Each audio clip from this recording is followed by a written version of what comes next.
Hey guys, I'm Paul the Motor Guy.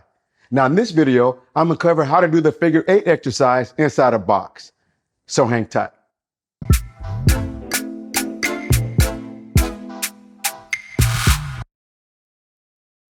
Now I think the figure 8 exercise is the bread and butter of all exercises, if done correctly.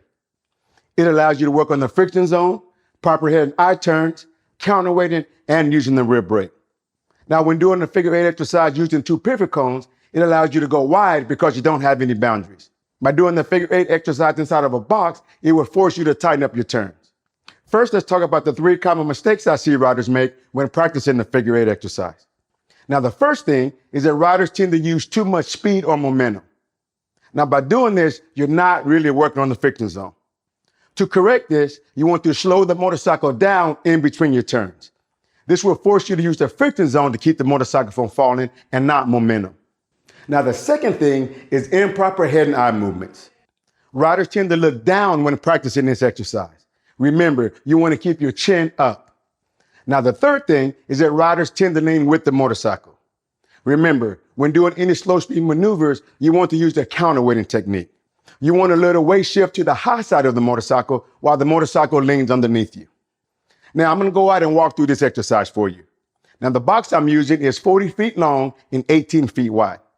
Now, you can make the box any size you want, but the smaller you make the box, the more you will have to turn the handlebars and lean the motorcycle.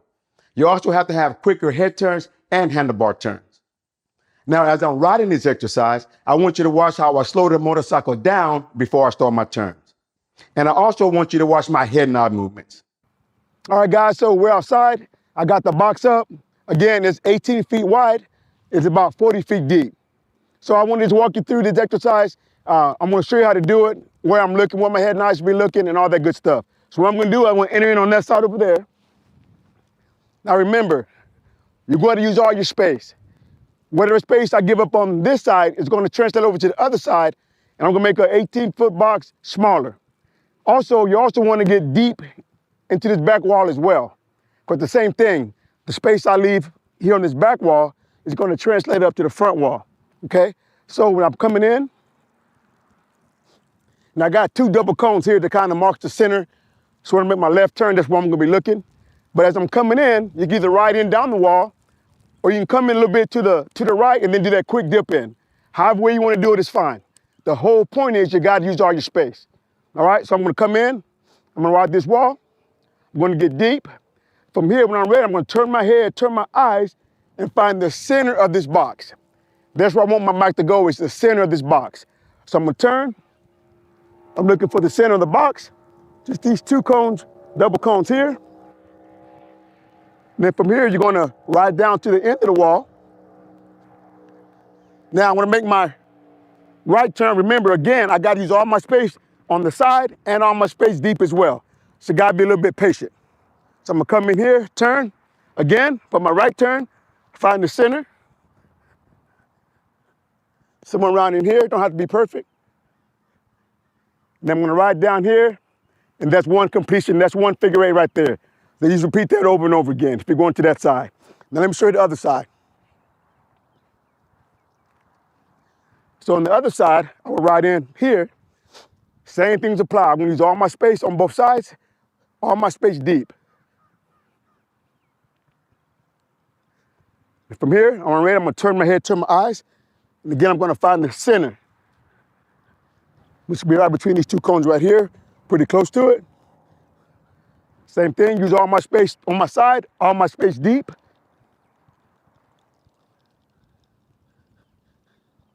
Find my center spot. Then ride down, just repeat that over and over again. Now, I really suggest you practice both sides because you want to be the best you can be on both sides. A lot of us have a stronger side and weaker side. We kind of shy away from practicing on the weaker side, but you got to get that side up. You need to be as close to the strong side as you can, all right? So now I'm gonna get on the bike. I'm gonna ride this thing for you. All right, guys, so I decided to show you what it looks like when I'm short on that back wall. How we give us space, how it translates up to the top. Also happens to the side as well, but I'm gonna show you from the back. So this here is my center, okay? Now, when I did this correctly, I pretty much was pretty close to my center point. Now all I'm gonna do now, I'm gonna change where I start my turn.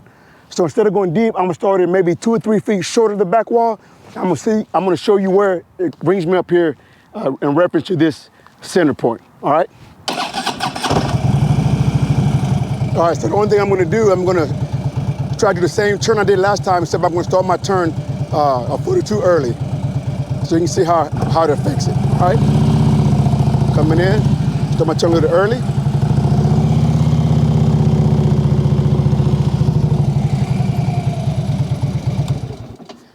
So you can see how I was a foot or so off in the back wall. I'm about a foot or so off on my center wall, on my center point. Now, I still could have made that turn, but I would have had to work harder. So I wanted to show you without me working harder, give you a good reference on what happens if you're short there. It makes you have to work harder to hit your points. So here we go.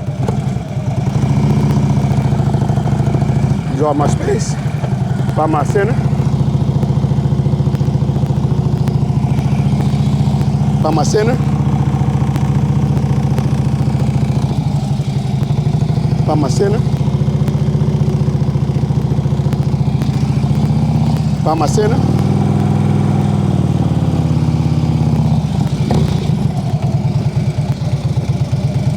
All right, just like that. Now I'm gonna go ahead and do that side for you.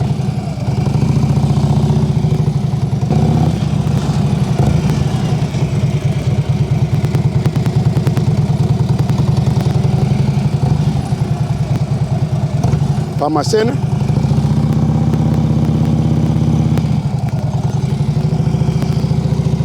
Find my center. Find my center. Find my center.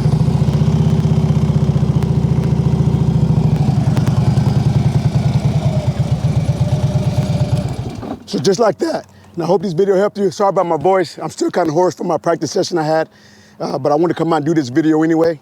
So I hope this video helps you. Again, using a box like this helps you kind of tighten up your turns because it gives you a boundary and it forces you to hold those turns a little bit longer, a little more precision. So if you like this video, press that like button. And until next time, you got it, guys. Practice, practice, practice, and ride safe.